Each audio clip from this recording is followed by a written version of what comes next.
दोस्तों, जो स्थिति है, हम एक ऐतिहासिक हड़ताल कर रहे हैं। मेरे से पूर्व वक्ताओं ने भी बताया है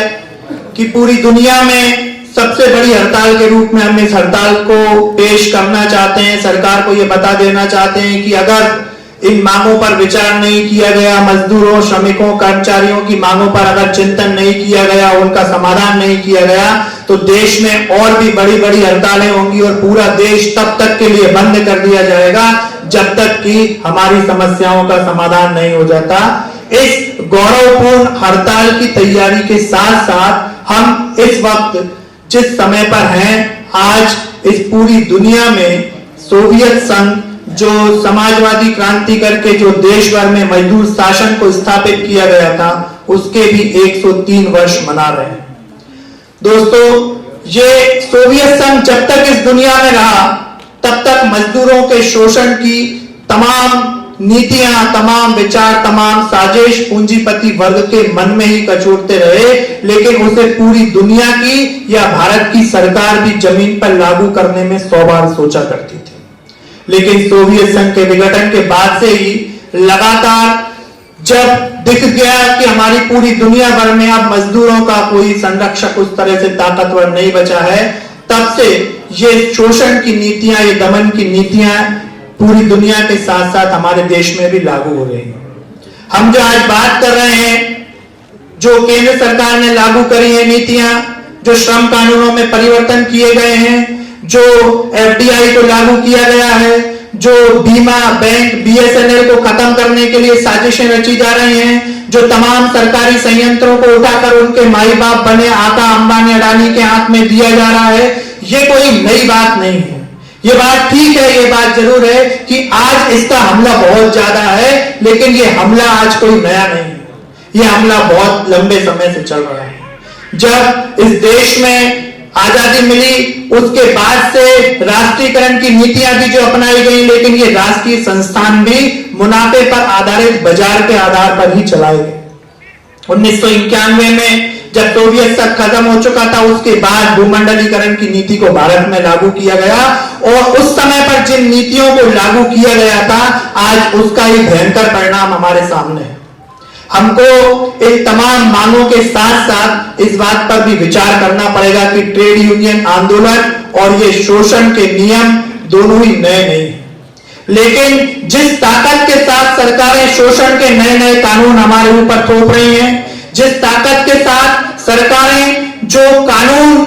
हमने अपनी लड़ाई से, हमारे पूर्वजों ने हक की लड़ाई लड़कर अपना खून बहाकर हासिल किए थे, उनको छीनने का काम कर रही हैं, हमारा ट्रेड यूनियन आंदोलन क्या उतना ताकतवर हो पा रहा है? हम देख रहे हैं लगातार हमारे आंदोलन में जिस तरह से ट्रेड यूनियनों को संगठित करते हुए जो माहौल बनाया जा रहा है कि हम ट्रेड यूनियन में केवल हड़ताल वाले दिन छुट्टी मनाने का एक विचार मन में आ जा रहा है।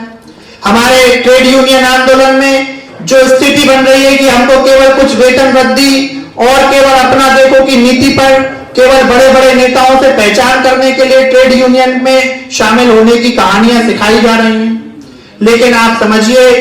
इस तरीके की ट्रेड यूनियनों से हम कुछ हड़तालें कर सकते हैं, कुछ आंदोलन कर सकते हैं, कभी कभी कुछ डिमांड्स को भी हासिल कर सकते हैं, लेकिन अगर मजदूरों का शोषण सही मायने में खत्म करना है तो उसके लिए मजदूरों को सचेत होना पड़ेगा। मजदूरों को इस वर्ग विभाजित समाज में जो वर्ग विभाजन है उसको बहुत अच्छे से समझना पड़ेगा और इस वर्ग विभाजन पर जब हम विचार करेंगे तो हम पाते हैं कि ये जो मोदी सरकार ने तमाम नीतियां बनाई हैं, जिन्हें लागू किया जा रहा है, जिनसे आज आप और हम परेशान हैं, जिनसे इस देश भर का किसान, मजदूर, कर्मचारी तक का बुरी तरह परेशान है और लड़ने के लिए तैयार हो रहा है, ये नीतियां असल में आई क्यों है? क्योंकि चुनावों में मोदी जी ने एक बड़ा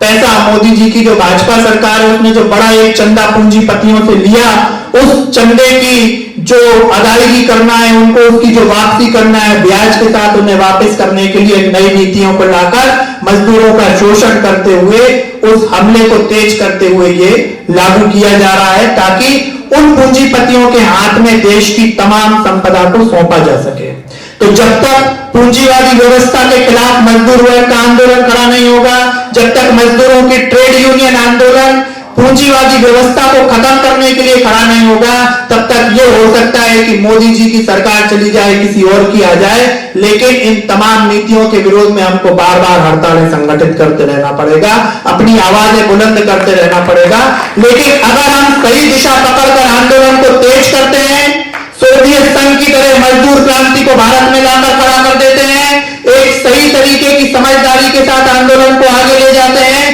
तब इस देश में सरकार परिवर्तन नहीं होगा, तब इस देश में सत्ता परिवर्तन होगा। तब पूंजीवादी सत्ता को जब उखाड़ कर फेंक दिया जाएगा और मजदूर राज को कायम किया जाएगा, असल में तभी मजदूर शोषण का खात्मा हो सकेगा। मजदूरों के राज में ये खात्मा संभव है। मैं 26 तारीख की हड़ताल को हम सभी मिलकर और ताकतवर बनाएंगे। कोने कोने में मजदूर किसानों की एकता का परचम लहराएगा और न केवल भाजपा की केंद्र और राज्य की सरकारें, बल्कि वे तमाम पार्टियां भी जो पूंजीपतियों के चंदे पर चुनाव लड़कर झूठे सच्चे वादे कर